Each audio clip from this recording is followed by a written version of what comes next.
شاہد رند صاحب ترجمان بلوچستان حکومت ہمارے ساتھ ہیں۔ شاہد رند صاحب، بہت شکریہ آپ نے ہمیں جوائن کیا۔ یہ کلات واقعے کے پیچھے کون ہے جی؟ ندیم صاحب دیکھیں، کلات واقعے کے پیچھے کون ہے یہ بہت آسان اور سادہ سا سوال ہے۔ آپ کو بھی علم ہوگا کہ ہندوستان نے یہ اناؤنس کر رکھا ہے کہ جو ان کا آپریشن سندور ہے وہ جاری ہے۔ جس قسم کی ہزیمت کا سامنا انہیں کرنا پڑا لاسٹ ایپیسوڈ میں، بعد ہمیں یہ ویری کلیئر ہے کہ وہ بلوچستان اور خیبر پختونخوا میں اپنی پراکسیز کو ایکٹیو کریں گے، اور انہوں نے ایکٹیو کیا ہوا ہے۔ آج کا بھی جو واقعہ ہے وہ فتنت ہندوستان کی جو پراکسیز ہیں ان کی جانب سے عام مسافر گاڑی کو گھات لگا کر حملہ کیا گیا ہے، جس میں 3 مسافر ہیں جبکہ 7 کے قریب زخمی تھے، جنہیں ڈسٹرکٹ ہیڈ کوارٹر ہاسپٹل جو ہے کلات منتقل کیا گیا ہے۔ رند صاحب، میں یہ خبریں دیکھ رہا ہوں تو اس میں لکھا ہوا ہے کہ شاید یہ امجد صابری جو ہے ان کی فیملی سے کچھ لوگوں کا تعلق تھا اور کوئی قوالی کی محفل تھی، اس میں جا رہے تھے جن کو نشانہ بنایا گیا۔ کیا یہ بات صحیح ہے؟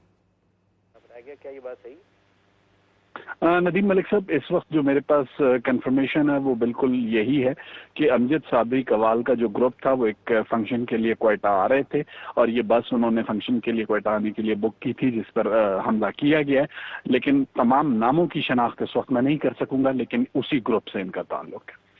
سر، جو جعفر ایکسپریس کا واقعہ ہو یا آج کلات ایکسپریس پہ آپ آ جائیں، تو ان بیشتر واقعات کے پیچھے جس کو آپ نے ہندوستانی فتنے کا نام دیا، تو ہمیں پتہ ہے کہ انڈین را بی ایل اے کو سپورٹ کر رہی ہے اور ان تنظیموں کو فنڈ کرتی ہے، ان کو اسلحہ دیتی ہے، اور ہمارے ہاں وہ گھات لگا کر انوسنٹ سویلینز کو مار رہے ہیں۔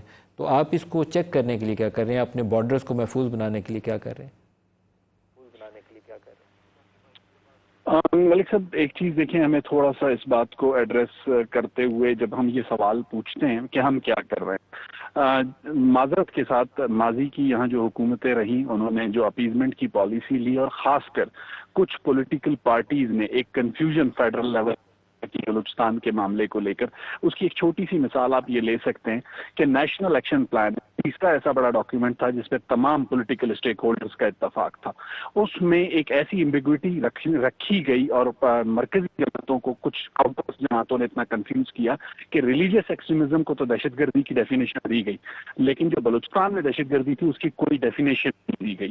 اور ماضی میں یہاں جو صوبائی حکومتیں رہیں ان کا ایک موقف یا ان کا ایک رویہ یہ تھا کہ یہ دہشت گردوں اور سیکیورٹی فورسز کی لڑائی ہے۔